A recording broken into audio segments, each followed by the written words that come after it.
So what we've seen up until now is that your life experience, everything that happens in your life, is affected by what's going on in your subconscious mind.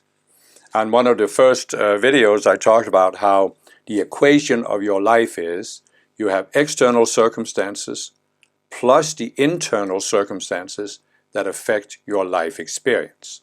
But we can be more specific now. We can say you have external circumstances, you have your subconscious structures, and that equals your life experience. In other words, the external circumstances are like impulses coming to you.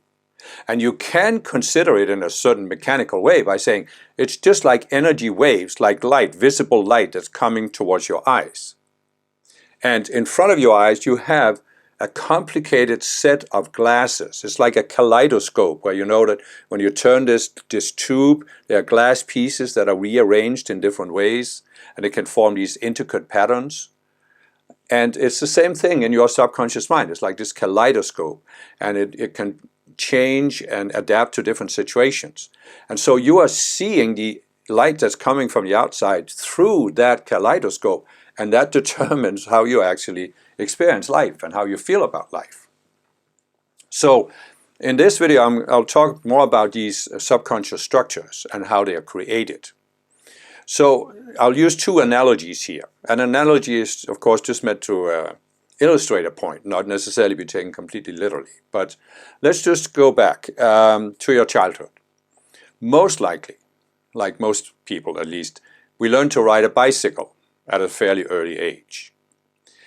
And in the beginning, I remember this very vividly in the beginning, I just couldn't keep the bicycle upright.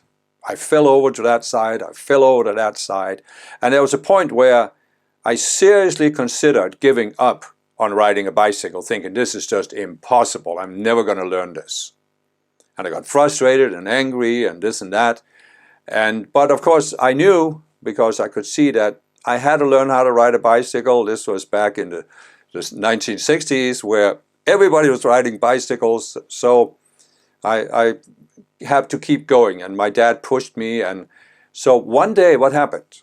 Well, lo and behold, I could ride the bicycle and it didn't fall over. I could drive straight, at least for 10 meters. And all of a sudden, within just a few days, I could keep the bicycle balanced and upright without thinking about it. Before I was thinking about it all the time. But now it was automatic. It was like some miracle had happened, and now I could ride a bicycle. So what happened? Well, what happened is that as I was struggling to learn how to ride the bicycle, I was actually programming my subconscious mind with the mechanics of bike riding. And my subconscious mind is of course connected to my muscles, and so what happened was that a subconscious structure was created that could interface with my muscles so that when I felt the bicycle was starting to lean to one side, my muscles would contract and I would lean my body to the other side to keep the bicycle upright. And of course in the beginning I would go first to this side, then too much to that side, then too much to that. But gradually you came to a point, it was just these very small movements, constant adjustment, and all of a sudden the bike was just going straight. Which was very practical because now I could start looking around, make sure I didn't run out in front of a car or drive into a tree or whatever. Or I could even, as I got better at it, I could enjoy the ride. I could look around and really enjoy where I was going. And when I learned to ride a bicycle, it was of course an entirely new freedom in my life. So really what happened is when you learn to ride a bike or when you learn to walk, it was because in your subconscious mind you created a structure. And that structure is programmed with the mechanics of bike riding. Well, the thing is, what about other situations in life? What about how to deal with other people? How to react to other people? Say there's another child that's older than you that's bullying you.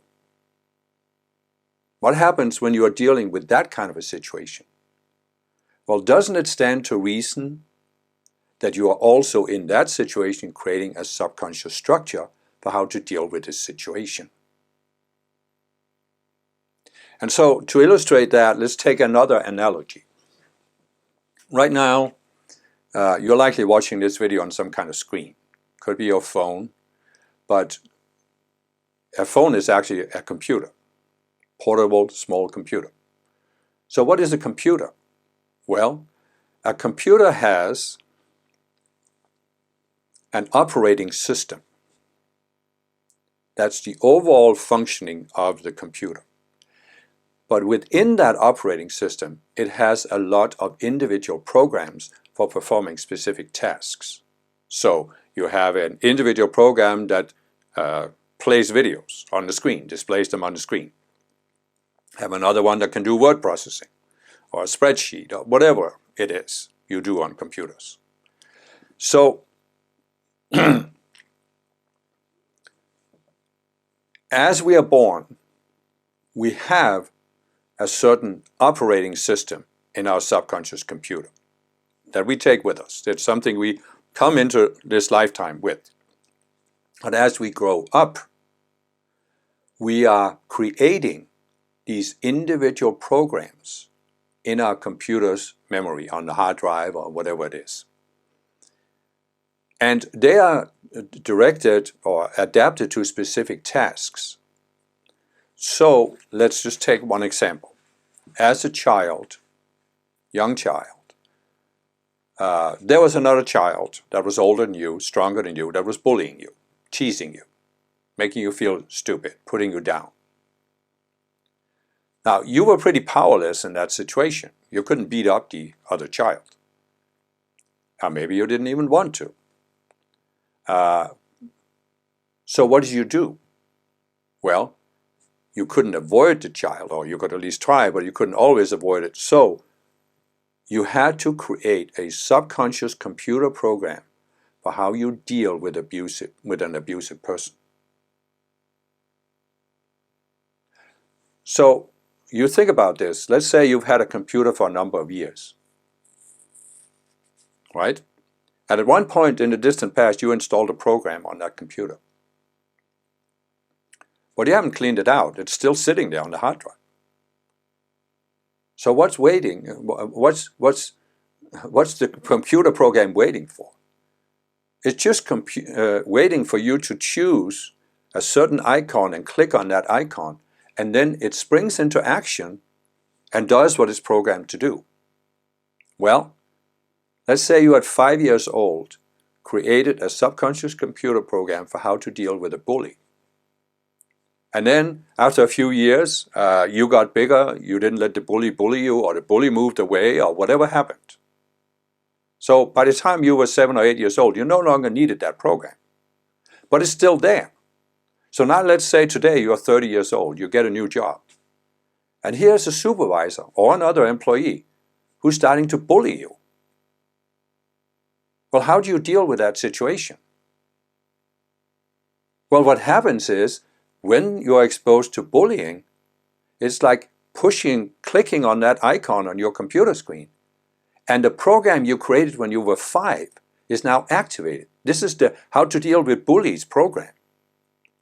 And suddenly, bam, the program is now taking over your reactions to the bully. But wait a minute now, you're 30 years old now. And the program was created when you were 5. You're not as powerless today as you were when you were 5. So what sense does it make that you are reacting at the age of 30 the same way you did when you were 5 years old? Well, of course it makes no sense, right? But you were not brought up to know that you created that program when you were 5. So what else can you do? The external circumstance of being bullied goes straight into your subconscious mind, pushes the button, activates the program, and you're now a 5-year-old. Essentially, emotionally, psychologically, you're a 5-year-old. Because the program hasn't been updated since you haven't needed it. And so the whole point, or at least one of the big points of higher awareness psychology, is that becoming aware of this can open up so many avenues in your life. Because once you learn how to recognize these subconscious programs, how to become conscious of them, how to literally bring them out of hiding in the subconscious mind to where you can look at them and you can evaluate, is this program actually serving me? Is it actually doing anything useful, or is it just like a virus on my computer that can make my computer shut down in certain situations? And if you determine I no longer want this program, then HAP will show you how to overcome, how to get rid of these programs. And that means you can now react to situations based on your age, even beyond your age, your higher awareness that you develop as you become more aware of how your psychology works.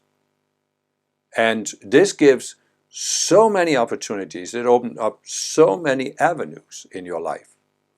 And I can tell you from personal experience that once you understand the mechanics here and begin to get some experience with how to clean out the subconscious hard drive, your life is going to change in ways you couldn't even dream about today.